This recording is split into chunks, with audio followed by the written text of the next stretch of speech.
로마서 3장 31절, 우리 한 절밖에 되지 않으니까 우리 같은 목소리로 합독을 좀 하도록 하겠습니다.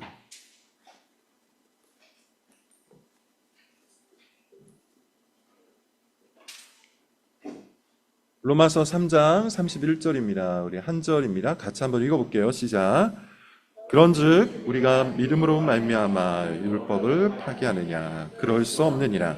도리어 율법을 굳게 세우느니. 한 번만 더 읽어보겠습니다. 시작. 그런즉 우리가 믿음으로 말미암아 율법을 파기하느냐? 그럴 수 없느니라. 도리어 율법을 굳게 세우느니라. 아멘. 제목은 믿음은 율법을 굳게 세운답니다. 믿음은 율법을 굳게 세운다. 사실 여러분, 우리가 신앙생활을 하면서 가장 헷갈리는 것 중에 하나가 바로 이런 믿음과 율법의 관계죠. 예컨대 오직 은혜로, 오직 믿음으로, 오직 예수로 구원을 받았다. 그러면서 말하기를 우리가 할 일은 하나도 없다. 오직 하나님께서 다 하셨고 우리는 그것을 빈손, 오직 믿음을 통해서 받을 뿐이다. 이것을 강조합니다. 사실 이것이 기독교 진리의 핵심이에요. 오직 은혜, 오직 예수, 오직 믿음. 그래서 많은 사람들이 여기에서 은혜도 받고 여기서 힘도 얻고 위로도 받고 소망도 품습니다. 근데 문제는 뭐냐 하면 다른 파트, 그렇다면 우리의 행동은, 우리의 어떤 행위는 어느 위치에 서 있는가, 이것이 굉장히 많이 논란이 되고 있는 것 중에 하나예요. 그래서 사실 기독교 역사를 여러분 쭉 추적하다 보면 이 두 가지가 끝없이 대립을 합니다. 오직 믿음의 교리를 주장하는 소위 말하는 정통교회가 있고, 오직 믿음만으로 어떻게 신앙이 바로 설 수 있느냐, 여기에 행동이 추가되어야 한다. 행동이 덧붙여져야 한다. 최소한 아주 일정한 행동이 있어야만 그것이야말로 진정한 구원을 이룬다라고 주장하는 또 다른 세력들이 계속 있어 왔어요. 그래서 우리는 보통 이단이라고 합니다. 기독교 역사에서 심지어 처음 기독교가 등장한 순간부터 그것은 있었죠. 그게 바로 우리는 로마서를 통해서 살펴볼 수 있어요. 로마서라든지 갈라디아서라든지 여러 신약 서신을 보면 이미 그때부터 존재했던 이단이요, 그리고 많은 서신서의 저자들이 바로 그것이 잘못된 믿음이다, 잘못된 진리다, 이렇게 이야기하는 것을 우리는 살펴볼 수가 있습니다. 뿐만 아니에요, 여러분. 기독교 역사에서 가장 결정적 사건, 역사 중에 하나가 종교개혁인데요. 그때도 마찬가지입니다. 1000년 동안 유럽 사회를 지배했고 더 나아가 기독교를 지배했던 당대의 로마 교회, 거기도 마찬가지였죠. 조금 어렵게 말씀을 드리면 펠라기우스주의라는 게 있다고 했어요.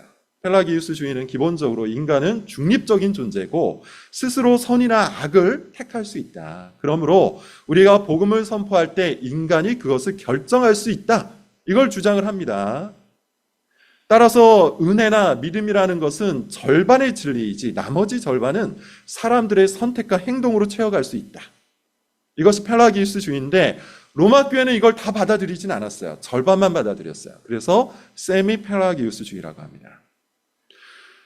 그런 교리의 타락 때문에 종교개혁이 일어났습니다. 그래서 여러분 다 아시다시피 루터라는 당대 인물이 일어나서 이신층이 오직 믿음으로만 의롭게 된다, 로마서를 근거로 해서 이 진리의 말씀을 선언을 했죠. 그것이 종교개혁을 일으킨 아주 결정적인 교리가 됩니다. 그렇게 끝날 것 같았는데요, 안타깝게도 18세기 자유주의 신학이라는 것이 등장을 해요. 뭐 아는 분들도 있을 텐데 간단히 이야기하면 성경도 중요하지만 성경 말고도 많은 진리들을 탐구할 수 있는 영역들이 있다. 예컨대 감정을 갖고 진리를 포착할 수 있다. 이성을 가지고 진리를 포착할 수 있다. 이렇게 주장하는 사람들이 나옵니다. 그래서 그들은 성경과 그리고 감정 혹은 이성을 합쳐서 진리를 생산해내는 것이 마땅하다고 주장을 해요. 이게 이제 자유주의입니다. 이런 자유주의로 인해서 당연히 성경이 왜곡되고, 성경이 왜곡되면 제일 먼저 무너지는 신학이 뭐냐? 바로 이 오직 믿음의 신학이었어요. 이신칭의 신학.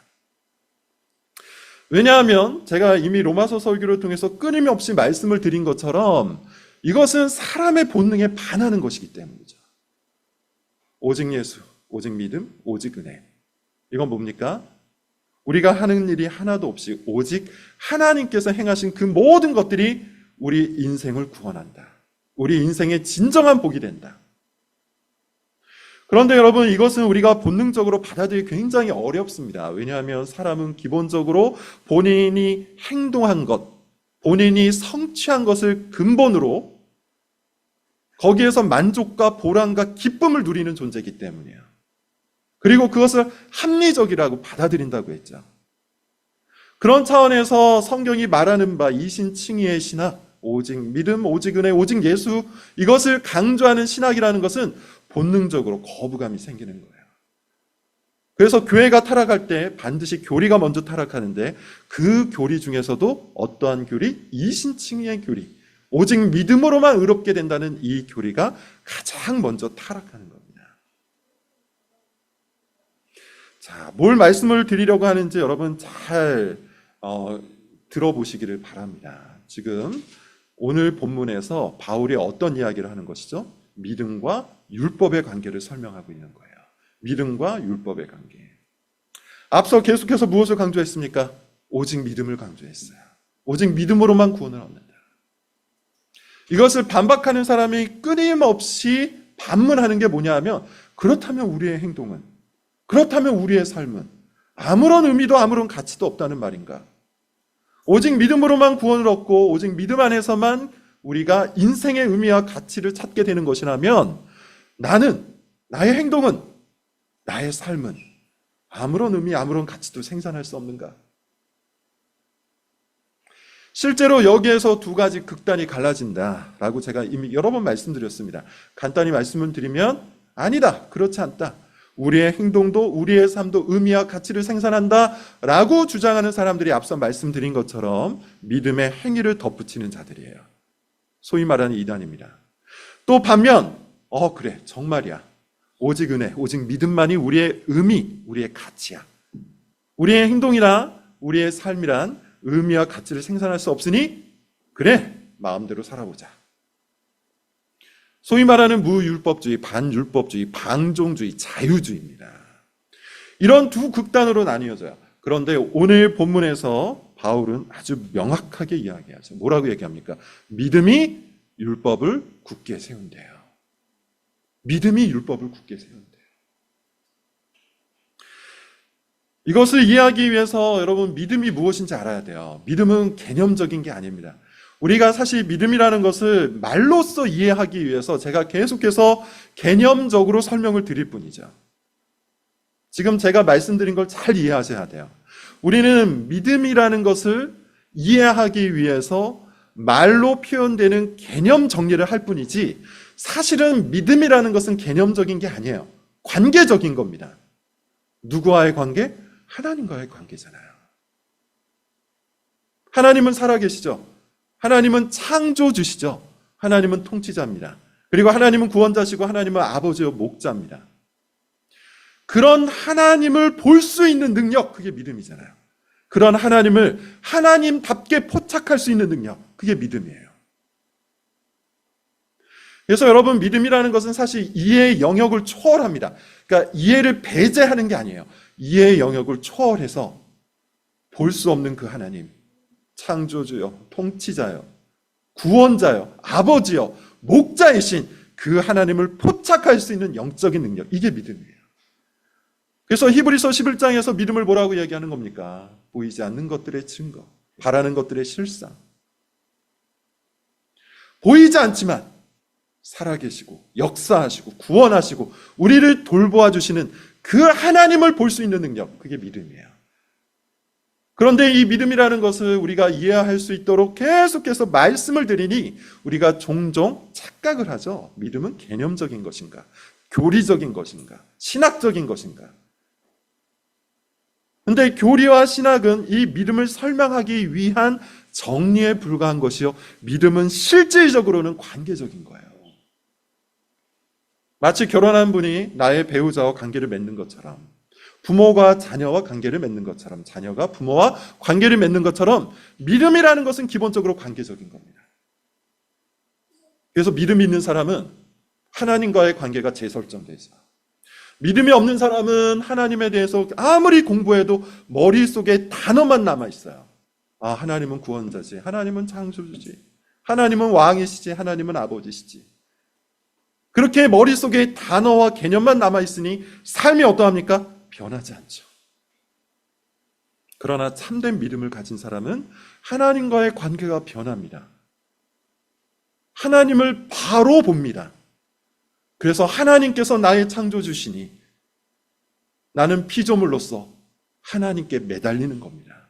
하나님께서 나의 왕이 되시니 주님께서 말씀하시는 그 모든 말씀을 나의 규범으로 받는 겁니다. 하나님이 나의 아버지와 목자시니 내 인생에서 발생하는 이 모든 문제들을 들고 그분께 나아가 간청하고 간구하는 겁니다. 그렇게 삶이 바뀌는 거예요. 그분 앞에 엎드리고 그분께 순종하고 그분께 간청할 수 있는 힘은 믿음에서 나오는 겁니다. 자, 그러면 여러분 제가 여기까지 설명드린 걸 한번 잘 생각을 해보십시오.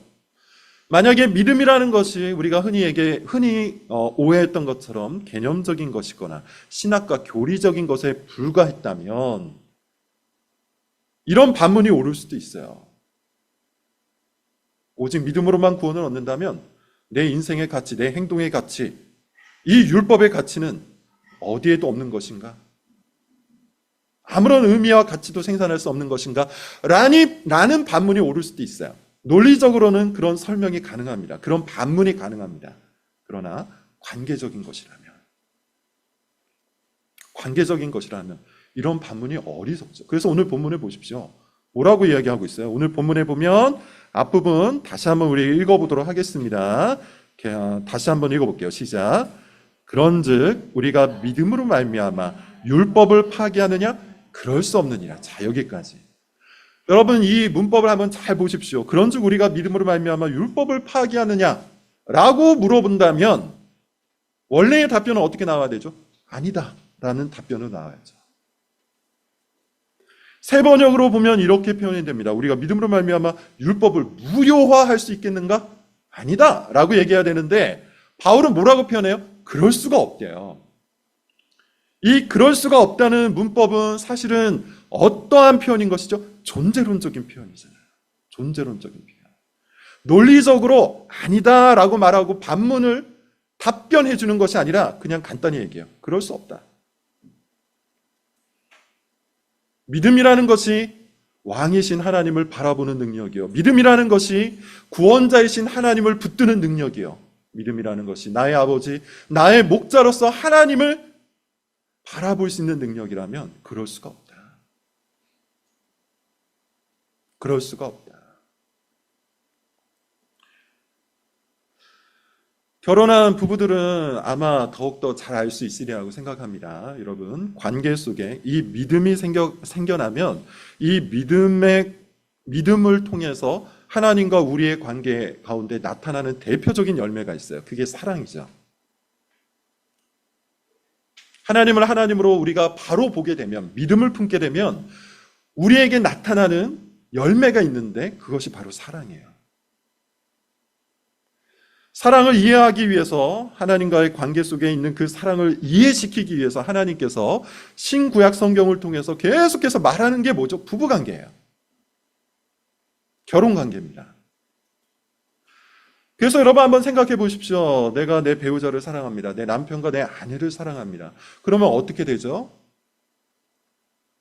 모두가 그럴 수 있기를 바라는데 나의 취향이라든지 내가 지금까지 살아왔던 어떤 삶의 방식이라든지 그것을 주장하기보다는 어떻게 해요? 사랑하기 때문에 상대에게 맞춰주기 위해 나를 깎아내는 거죠. 단번에 되지 않을 수는 있어요. 그렇지만 그러기 위해서 애를 쓰는 거죠. 이유가 뭡니까? 사랑하기 때문이에요. 사랑하기 때문에 그 대상에게 나를 맞춰가는 겁니다. 그것이 사랑이에요. 부부 관계도 여러분 이러할진데, 동등한, 남편과 아내는 동등한 관계잖아요. 부부 관계도 이러할진데 하나님과 우리의 관계는 어떻습니까? 동등하지가 않잖아요. 하나님은 우리의 왕이시잖아요. 통치자시잖아요. 그것을 믿음의 눈으로 포착했는데 어떻게 우리가 하나님께 순종하지 않을 수 있습니까? 그것을 믿음을 통해서 하나님과의 관계가 재설정되었는데 어떻게 우리가 하나님의 뜻대로 살아가지 않을 수가 있겠습니까? 우리가 정말로 하나님을 사랑한다면. 바울은 지금 그 얘기를 하는 거예요. 믿음은 율법을 굳게 세우더라. 믿음은 율법을 굳게 세우더라. 여러분, 지금 이 말씀을 다시 한번 잘 기억할 수 있기를 바랍니다. 믿음은 율법을 굳게 세웁니다. 믿음이 율법을 파기하는 게 아니에요. 폐기하는 게 아니에요. 무효화시키는 게 아니에요. 이제 믿음을 얻었고 이 믿음 속에서 내가 구원을 받았으니 더 이상 나를 얼걸맬 그 어떠한 짐도 어떠한 사슬도 없다. 이제는 나는 내 마음대로. 어차피 천국이라는 보험을 들어놓았으니 지금부터 모든 것들은 내 뜻대로 하리라. 그럴 수가 없다는 거예요. 율법이 뭡니까? 믿음에 대해서 설명을 드렸으니 이제 율법에 대해서 설명을 드려볼게요. 율법이 뭐죠? 우리가 구약 성경 문답을 통해서 쭉 살펴오신 분들은 알 겁니다. 율법은 하나님께서 구원하신 이스라엘 백성들에게 하나님의 백성답게 살아갈 수 있도록 주신 하나님의 복된 선물이에요. 뭐라고 이야기하고 있었죠? 이 율법, 이 규범, 이 규례는 너의 행복을 위해서 내가 주는 것이다 라고 이야기하잖아요. 너의 행복을 위해서. 하나님께서는 이스라엘 백성이 다시 말하면 하나님과 믿음의 관계 속에서 온전한 주님의 백성이 된 그들에게 그들이 하나님의 백성답게 더 나아가 하나님의 백성으로 행복하게 살아갈 수 있도록 주신 규범이에요.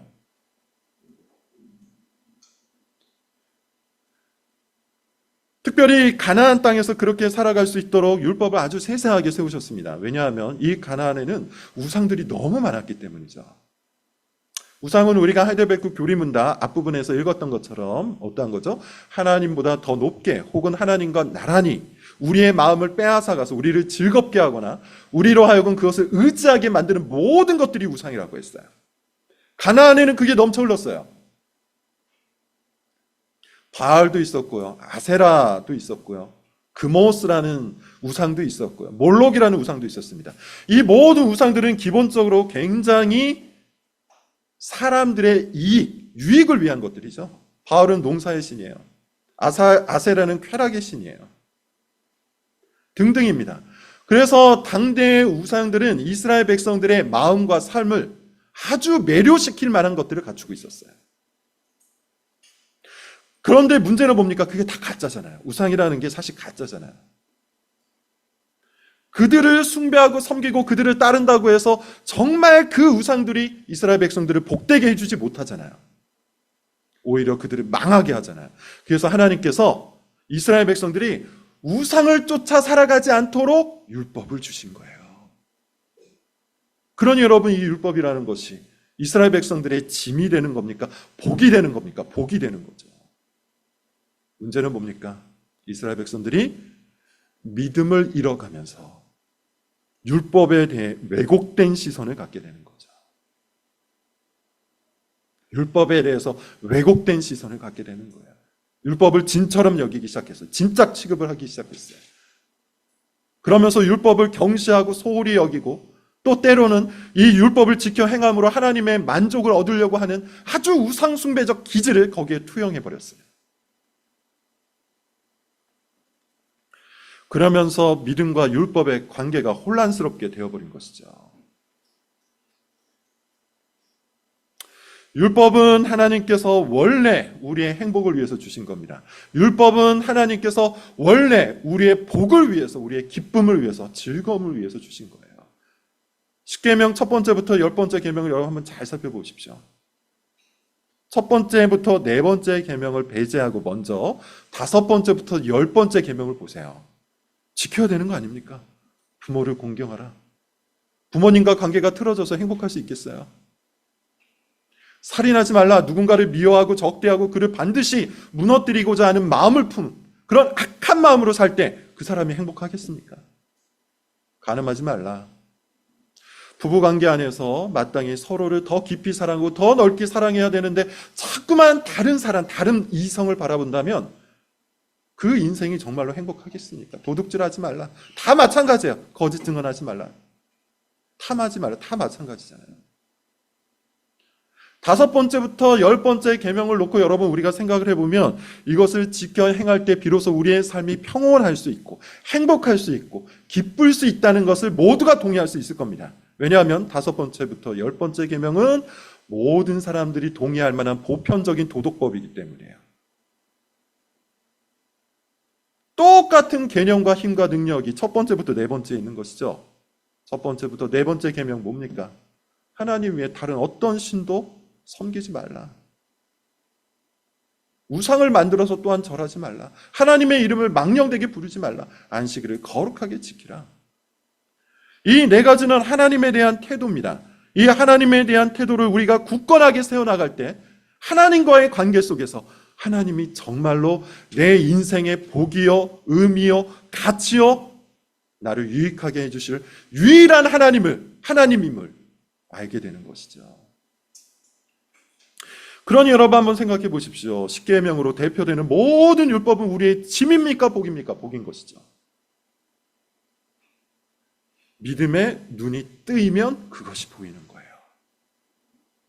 하나님과의 관계가 믿음의 눈으로 올바르게 정립이 되면 하나님이 정말 내 마음의 왕이 되시고 하나님께서 정말 나를 죄로부터 구원하시기 위해 자기 아들까지 보내주신 나의 아버지, 목자 되심을 진정으로 알게 된다면 주님께서 나에게 주신 그 모든 것들, 그 중에 특별히 율법이 내 인생의 복과 의미와 가치와 위로와 소망이 됨을 아는 겁니다. 그래서 이것을 어떻게 해서든지 지키려고 애를 쓰는 거예요.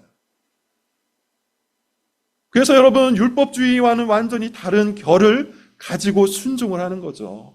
율법주의는 이것을 짐이 됩니다. 이걸 지키지 않으면 혹시 정죄받는 것이 아닌가? 이걸 지키지 않으면 혹시 하나님 마음에 들지 않는 것은 아닌가? 이것을 지키지 않으면 혹시 마지막에 지옥으로 떨어지는 건 아닌가? 이런 두려움과 불안과 공포 속에서 지키는 것, 그거는 하나님과의 관계가 아직 온전하지 않기 때문에 찾아오는 겁니다. 믿음의 눈으로 하나님을 정말 바로 볼 수 있게 되면, 믿음의 눈으로 하나님을 정말로 올바르게 붙잡을 수 있게 되면 우리는 온 힘을 다해서 순종하게 돼요. 그러면 여러분 이 믿음이라는 것은 어떻게 우리 가운데 찾아옵니까? 성령이 주시는 선물인 거죠. 그래서 앞서 말씀드린 것처럼 믿음은 이해를 초월해서 있는 거예요. 교리와 지식과 논리를 통해서 결과를 얻었다고 하여 믿음에 대한 완벽한 성경적 개념을 정리했다고 해서 그런 교리와 신학이 아주 정통이라고 해서 우리가 믿음을 얻게 되는 건 아닙니다. 오직 성령께서 우리에게 믿음을 선물로 주실 때 우리는 이해를 초월해서 하나님을 바라보는 것이죠. 그러므로 여러분 우리는 무엇을 해야 됩니까? 이 믿음을 우리에게 주시는 성령의 사역을 쫓아 살아가야 돼요. 그게 뭐죠? 하나님의 말씀 사역이에요. 하나님의 말씀 사역과 그것을 간절히 바라는 기도의 사역입니다. 우리 인생 속에 필요한 이 두 가지. 왜 말씀을 강조합니까? 왜 기도를 강조합니까?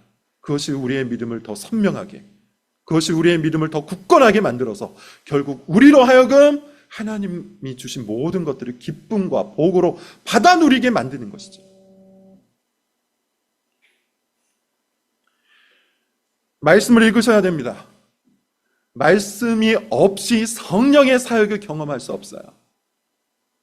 이건 여러분 단언컨대 그러합니다. 많은 사람들이 여기에서 오해를 해요. 하나님의 말씀과 상관없이, 말씀의 사역과 상관없이, 성경과 상관없이 믿음을 얻거나 믿음을 강화시킬 수 있다고 착각합니다. 종종 그런 간증을 하는 사람들도 있어요. 자기 삶에 일어났던 여러 가지 일들로 인해서 내 믿음이 더욱더 강화됐다. 그럴 수 있습니다. 그런데 여러분 계속 말씀을 드리는데 그것은 말씀으로 인도하는 수단이에요. 말씀으로 인도하는 수단이에요. 제가 언젠가 한번 예를 들었던 적이 있는데 저와 상담을 했던 어떤 청년이 그런 이야기를 했어요. 자기네 가족이 전부 다 불신 가족이었대요. 심지어 무당을 정기적으로 찾아가는 그런 불신 가족이었는데 어느 날 꿈속에 예수님 닮은 어떤 분이 나타나서 교회로 가라. 그래서 아버지가 먼저 갔답니다. 열심히 전도했는데도 잘 안 됐대요. 그런데 또 무당을 찾아갔는데 그 무당이 너희 집안은 교회 다녀야 된다 라고 이야기했답니다. 그래서 온 집안이 교회 다니기 시작했대요. 신기하죠? 그럴 수 있어요. 우리가 구약 성경을 보면 하나님께서는 귀신을 통해서도 진리를 선포하실 때가 있습니다. 그럴 수 있어요. 문제는 뭡니까? 그것이 그 가족을 구원한 것이 아니요. 그것이 성령의 역사가 그들 마음속에서 믿음을 일으킨 것이 아니요. 단지 하나의 수단이요, 통로요, 길이었을 뿐이에요. 각기 다른 수단, 각기 다른 길을 걸어올 수는 있으나 우리가 믿음을 얻는 성령의 사역은 오직 말씀으로만 일어납니다.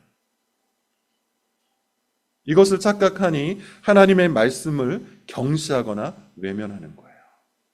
여러분 정말로 믿음을 얻고 믿음을 통해서 살아계신 그 주님을 바라보기를 원한다면 말씀을 읽으십시오.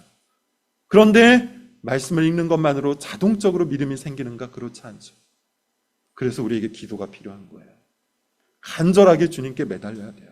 하나님, 말씀과 더불어 역사하시는 성령을 통해 내 마음속에 믿음을 일으켜 주옵소서. 내 마음에 믿음을 더 굳건하게 세워 주옵소서. 믿음을 통해서 주님을 바라보게 하옵소서. 그렇게 우리 마음속에 믿음이 생겨난다면, 믿음을 통해서 하나님과의 관계가 바로 세워진다면 이제 우리의 삶은 율법을 겨냥하게 되는 겁니다. 순종을 겨냥하게 되는 겁니다. 진정으로 주님의 말씀을 따라갈 수 있게 되는 겁니다. 사랑으로서, 자발적으로, 기쁨으로 주님의 길을 걸어갈 수가 있는 거예요. 이것이 믿음과 율법의 관계입니다.